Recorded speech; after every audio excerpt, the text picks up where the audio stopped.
Hello students, this is Kumar and welcome to doubt clear. आज हम लोग पॉलिटिकल साइंस का फर्स्ट चैप्टर करने वाले हैं, पावर शेयरिंग। और अगर आपको ये वीडियो पसंद आता है तो प्लीज़ इसे अपने एक दोस्त के साथ जरूर से जरूर शेयर करें। With this chapter we review the tour of the democracy that we started last year. Last year में हम लोगों को सबसे पहला बार डेमोक्रेसी से इंट्रोड्यूस करवाया गया था। आज इस चैप्टर में हम लोग डेमोक्रेसी के बारे में ही जानेंगे। We noted last year that in democracy all the power doesn't rest with any one organ of the government। हम लोग अगला साल पढ़े थे कि डेमोक्रेसी में किसी एक संस्था या किसी एक इंसान के पास सारा का सारा पावर नहीं होता है। यहाँ पर पावर को बांटना पड़ता है। An intelligent sharing of a power among legislative, executive and judiciary is very important to design of democracy।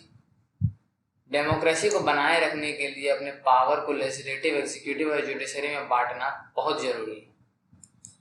In this and the next two chapter we will carry this idea of power sharing forward. इस chapter में, power sharing के chapter में और जो next chapter हम लोगों का federalism, दोनों चैप्टर में हम लोग पावर शेयरिंग के बारे में ही पढ़ेंगे।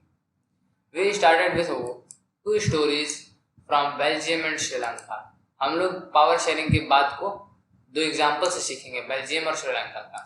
Both this stories are about how democracy handle the demands of power sharing. दोनों में लोग देखेंगे किस तरह डेमोक्रेसी में जो है पावर शेयरिंग जरूरी है।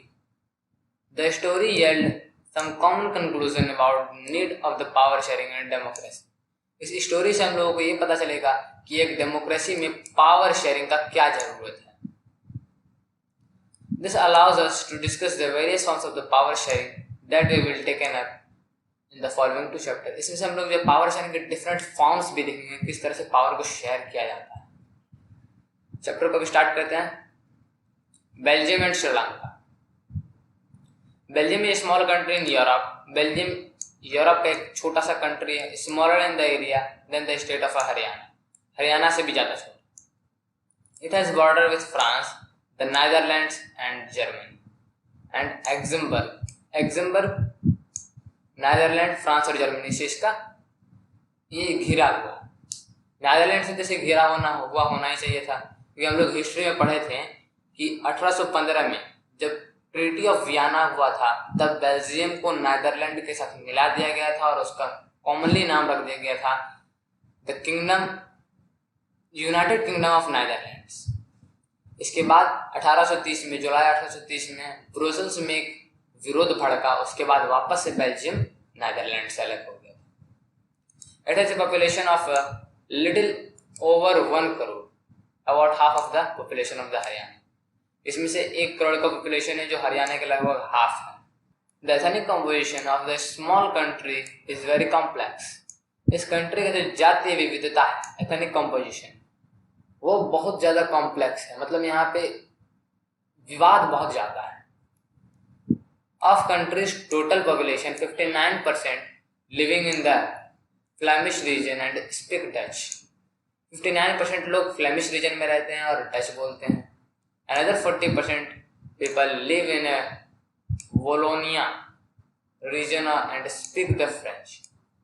मतलब जो मेजॉरिटी है वो डच का है 59% और माइनॉरिटी फ्रेंच का है 40%। Remaining 1% of the Belgians speak German. जो 1% बच गए हैं वो जर्मन बोलते हैं।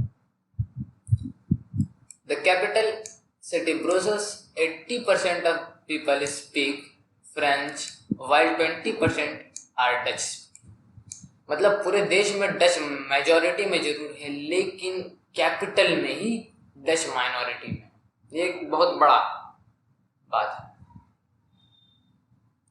The majority of the French speaking communities are relatively rich and powerful. जो फ्रेंच स्पीकिंग पीपल थे वो ज्यादा रईस थे और ज्यादा पावरफुल थे। This was the resented by the Dutch speaking community who got the benefit of the economic development and education much later। इसी कारण से दोनों के बीच विवाद रहता था, क्योंकि जो है डच जो फ्रेंच स्पीकिंग थे वो भले ही माइनॉरिटी में हो, कम हो, लेकिन इन लोगों के पास बहुत ज़्यादा पावर था और ये बहुत ज़्यादा अमीर थे। इसके अलग जो डच थे वो गरीब थे, उतने ज़्यादा अमीर नहीं थे और अनएजुकेटेड थे। इन लोगों को इस तरह का बेनिफिट जो है बहुत दिनों के बाद मिला, much later. This led to the tension between the Dutch-speaking and the French-speaking communities during 1950s and 1960s. इसी कारण से दोनों के बीच में तनाव बढ़ने लगा 1950s और 1960s में। The tension between the two communities were more acute in Brussels. और जो माहौल है तनाव का, ये सबसे ज़्यादा था ब्रुसेल्स में। Brussels presented a special problem.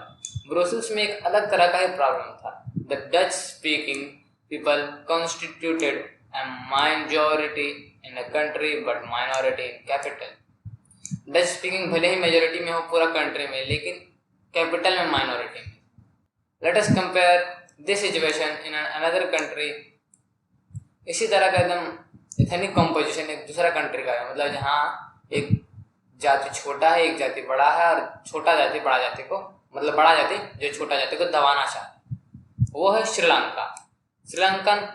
Sri Lanka is an island nation. Sri Lanka एक द्वीपीय देश है, just a few kilometre off the southern coast of Tamil Nadu. Tamil Nadu से थोड़ा ही दूर में। It has about 2 crore population, about same as in Haryana. इसमें 2 करोड़ पॉपुलेशन है जो कि लगभग हरियाणा के बराबर है। Like other nation south Asian region, the Sri Lanka has a diverse population. Sri Lanka का जो पॉपुलेशन है उसमें विविधता बहुत ज़्यादा है, मतलब इसमें से बहुत सारे डिफरेंट टाइप की जाति हैं। The major social groups are Sinhala speakers. जो इनमें सबसे बड़े हैं वो है सिन्हेला स्पीकर्स, मतलब सबसे ज़्यादा मात्रा में 74%, and the Tamil speakers 18%। Among Tamil are 2 sub groups, Tamil native of the country and are called Sri Lankan Tamils 13%, and the rest whose first father comes from India as a plantation worker during the colonial period. Colonial period मतलब अंग्रेजों के समय, are called Indian Tamils. मतलब जो श्रीलंका था यहाँ पे जो है किस तरह से बटा हुआ था पॉपुलेशन, 74% तो सिन्हेलास थे, इसमें से उसके बाद जो 18% बचा, ये 18% तमिल थे। लेकिन इस 18% तमिल में भी डिवीजन था, 5% इंडियन तमिल थे और जो 13% थे वो नेटिव तमिल थे, मतलब वहाँ के स्थायी निवासी थे, वो वहीं पर रहते थे हमेशा से। लेकिन जो 5% थे वो जो है मतलब इंडिया से आए थे, जिसके दादा परदादा कभी प्लांटेशन वर्कर की तरह आए थे और श्रीलंका में आके फंस गए। As you can see from the map, Sri-Lankan Tamil were concentrated in the north and the east of a country. Map अगर देखें तो यहाँ ये है श्रीलंकन तमिल, ये जो रेड कलर वाला है।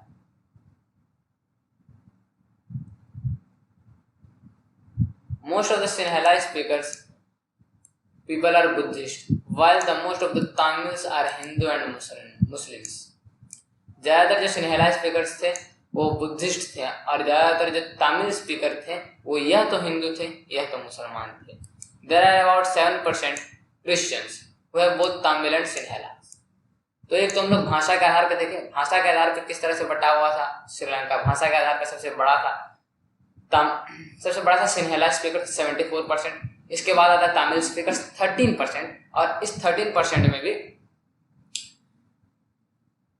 13% नेटिव थे यानी श्रीलंकन तमिल थे और 5% इंडियन तमिल थे। और अगर हम लोग जो है रिलीजियन धर्म के आधार पर बांटे तो इसमें सबसे ज़्यादा बुद्धिस्ट, इसके बाद मुसलमान और क्रिश्चियन, और 7% जो पीपल थे वो थे क्रिश्चियन। मतलब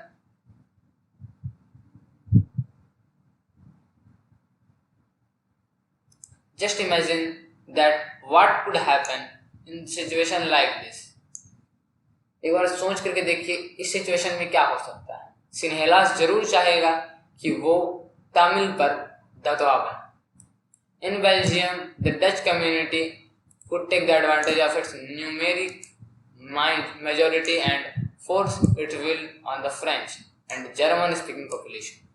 अगर हम लोग बेल्जियम की बात करें तो वहाँ पे जो डच जो कम्युनिटी है वो फ्रेंच को और जर्मन को दबा सकता है और उस पर राज कर सकता है। This would push the conflict among the communities further. लेकिन इसके बाद क्या होगा, कुछ सालों में ही जो दोनों कम्युनिटीज थे इसमें से जो है कॉन्फ्लिक्ट हो जाएगा, युद्ध हो जाएगा, लड़ाई। This could lead to a very messy partition of a country, जैसा कि इंडिया में हुआ था। इंडिया में मुसलमान और हिंदू के जो लड़ाई था ये इतना ज्यादा बढ़ गया कि लास्ट में एक देश का formation. Both the sides would claim over the Brussels, both the sides would claim over the Brussels.